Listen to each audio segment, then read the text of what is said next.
Hi.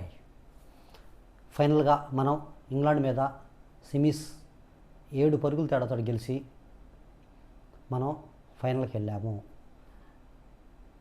New Zealand తోటి మన final మార్చి 8 అంటే ఆదివారం నరేంద్ర మోడీ స్టేడియం గుజరాత్లో జరుగుతుంది.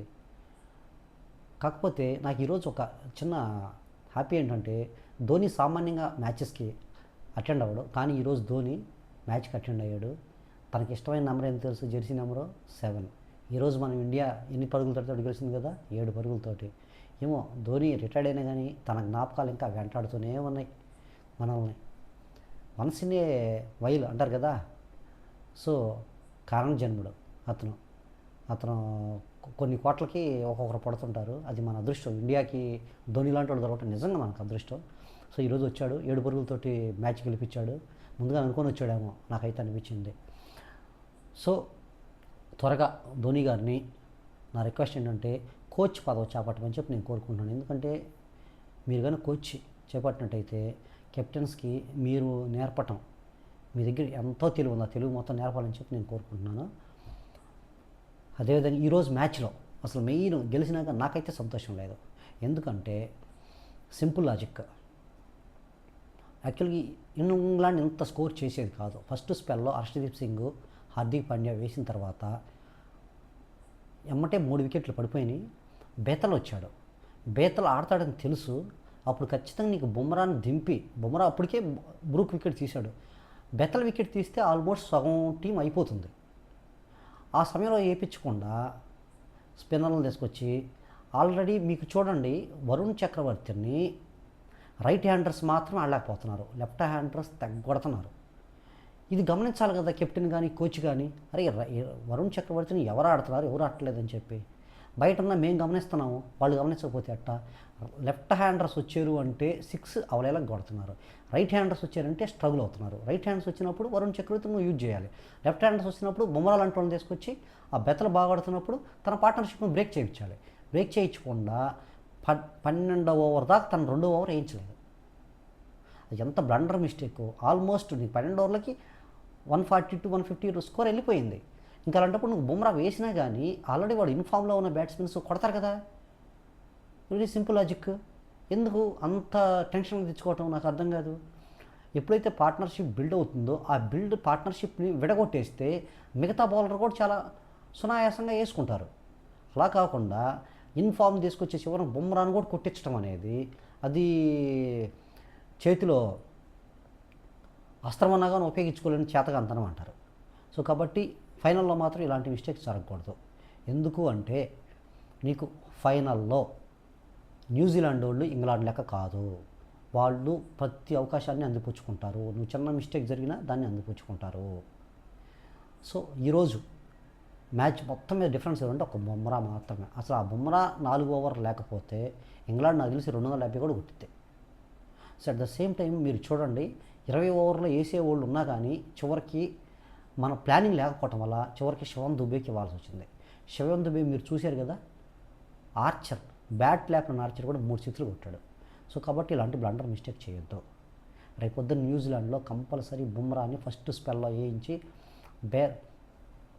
స్పెల్లో సేఫర్ట్ని, ఫిన్ అలన్ని కంపల్సరీ వికెట్లు తీసుకోవాలి. వాళ్ళిద్దరు విధ్వంసంగా తప్పిందా మనం రేస్లో ఉంటాము. వాళ్ళ విధ్వంసాన్ని కనుక మనం ఆపలేకపోయామో రేస్ నుంచి పూర్తిగా తప్పుకుంటాం మనం. అది మాత్రం గ్యారెంటీ. ఎందుకంటే వాళ్ళ బ్యాట్స్మెన్ తోటి మన బ్యాట్స్మెన్ తోటి కనుక పోలిస్తే ఖచ్చితంగా వాళ్ళే అహెడ్ ఉన్నారు. వాళ్ళ బౌలర్స్ మన బౌలర్స్ పోలిస్తే ఖచ్చితంగా వాళ్ళే అహెడ్ ఉన్నారు. మీరు ప్రీవియస్ మనకి జరిగిన న్యూజిలాండ్ T20 సిరీస్లో మనమే గెలిచాం కదా అనుకోవచ్చు. అప్పుడు ఫెర్గూసన్ లేడు, మ్యాట్ హెన్రీ లేడు, ఫిన్ అలన్ లేడు, వీళ్ళందరూ లేరు. వాళ్ళు నా దృష్టిలో వాళ్ళు ఒక బీ టీమ్ తోటి మనతో ఆడారు. కాబట్టి వీళ్ళంతా చలరేగా ఆడారు. కానీ ఇప్పుడు వాళ్ళ ఒరిజినల్ టీం, అసలు టీం ఉంది.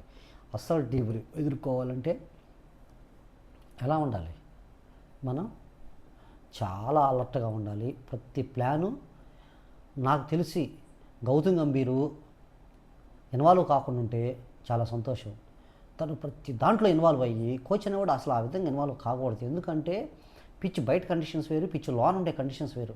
పిచ్ లోన్ ఉండే కండిషన్స్ ప్లేయర్స్కి తెలిసిద్ది అది ఎలా మారుతుంది ఏందని. దాన్ని బట్టి నువ్వు ఫీల్డింగ్ ఎక్కడ పెట్టాలి, బౌలింగ్ ఎవరిని వేయాలి అది చూసుకోవాలి. అంతేగాని కోచ్ డెకౌట్లో ఉండి తను ఇస్తే ఎలాగో బయట ఎన్నైనా నువ్వు సలహాలు ఇవ్వచ్చు, కానీ డకౌట్లో కూర్చొని నువ్వు సలహాలు ఇవ్వకూడదు. ఈరోజు మాత్రం అసలు కరెక్ట్గా బుమ్రాకి మ్యాచ్ ఓవర్ ఇచ్చే సమయంలో గంభీరు దాన్ని పోస్ట్పోన్ చేశాడు. దాని ఫలితం చివరి ఓవర్ దాకా మనం బిక్కుమనాల్సి వచ్చింది. సో కాబట్టి గంభీర్ గారు, మీరు సాధ్యమైనంత వాటికి ఇన్వాల్వ్ అవ్వద్దు. మీరు బయట ఏమైనా ఉంటే సలహాలు ఇవ్వండి, కానీ పిచ్లోకి వచ్చిన తర్వాత పిచ్ కండిషన్ బట్టి ప్లేయర్స్కి పూర్తి స్వేచ్ఛనివ్వండి. అది నేను కోరుకుంటున్నాను. ఇంకొకటి, మనకి కంపారిజన్ చేసుకుంటే మ్యాట్ హెన్రీ, ఫెర్గూసన్ వీళ్ళని ఫస్ట్ 5 ఓవర్లు వికెట్ పడకుండా కాపాడాలి. 5 ఓవర్లకు 30 వచ్చినా పర్లేదు, ఎందుకంటే మనకి చివరిలో బ్యాట్స్మెన్స్ ఉన్నారు, వాళ్ళు కొట్టగలరు. అక్షర్ పటేల్ అంటే 8 మంది దాకా మనకి బ్యాట్స్మెన్సే ఉన్నారు. అందరూ ఆడగలరు, అందరూ 10 బాల్కి 20 రన్స్ కొట్టగలరు, అందరూ 200 స్ట్రైక్ రేట్ మెయింటైన్ చేయగలరు వాళ్ళు. అదేవిధంగా రేపు తిలక్ వర్మ మీద మాత్రం మీరు తనను మాత్రం ఫోర్స్ చేయొద్దు. తన సహజమైన ఆటని అతను ఆడాలి. ఎందుకంటే న్యూజిలాండ్ లాంటి, ఆస్ట్రేలియా లాంటి జట్ల మీద సహజమైన ప్లే ఆడితేనే గెలుస్తాము. మీరు తనను ప్రెషర్ చేసి వచ్చిన బాల్కి 6 కొట్టాలి అని అంటే న్యూజిలాండ్ వాళ్ళు ఏం అల్లాటప్పడు కాదు. వాళ్ళేం జింబాబ్వే లెక్క, ఇంగ్లాండ్ లెక్క అంత ఈజీగా వదిలేవాళ్ళు కాదు. వాళ్ళు ఒక్క బాల్ 6 కొట్టే రెండో బాల్తో వికెట్ ఎలా తీసుకోవాలని చెప్పి ఆలోచించేవాళ్ళు. సో కాబట్టి ఇప్పుడు జరిగిన తప్పులు మొత్తాన్ని సరిదిద్దుకొని రేపు ఫైనల్లో, ప్లస్ ఇంకొకటి ఏంటంటే లాస్ట్ టైం మనకి వన్డే వరల్డ్ కప్పు సెమీఫైనల్లో మనకి వాంఖడే స్టేడియంలో జరిగింది. అప్పుడు కూడా సేమ్ మనం 380 కొట్టాం. ఎవరు? Against New Zealand. వాళ్ళు కూడా 350 కొట్టారు. Very tension match. సేమ్ ఇప్పుడు కూడా వాంఖడే స్టేడియంలో మనం 253 కొట్టి కూడా టెన్షన్, జస్ట్ 7 పరుగుల తేడాతో మనం గెలిచాము. సో అప్పుడు కూడా మళ్ళీ ఫైనల్కి వెళ్ళేసరికి మనకి నరేంద్ర మోడీ గుజరాత్లో జరిగింది, మనం ఓడిపోయాం ఆస్ట్రేలియా మీద. ఇప్పుడు కూడా సేమ్ మళ్ళీ మనం నరేంద్ర మోడీ ఫైనల్కి వెళ్తున్నాము. సో నాకెందుకో నేచర్ రిపీట్ అవుతుందా అనిపిస్తుంది. కానీ హిస్టరీ అనేది మనం చెరిపేసేదే. సో కాబట్టి హిస్టరీని పట్టించుకోకుండా రేపొద్దున రికార్డు కొట్టి కంటిన్యూస్గా వరల్డ్ కప్ గెలిచింది ఇంతవాటికి ఎవరు లేరు. కంటిన్యూస్ సెకండ్ టైం కూడా T20 వరల్డ్ కప్ గెలిచిన వాళ్ళు ఇంతవరకు ఎవరు లేరు. మనమే కావాలి, మనమే చరిత్రని రిపీట్ చేయాలని చెప్పి కోరుకుంటూ, హిస్టరీని పట్టించుకోకుండా మన యొక్క స్ట్రాటజిక్ని ఉపయోగించి మనం గెలవాలని చెప్పి మనస్ఫూర్తిగా కోరుకుంటూ, ఆల్ ది బెస్ట్. జై హింద్, ఇండియా.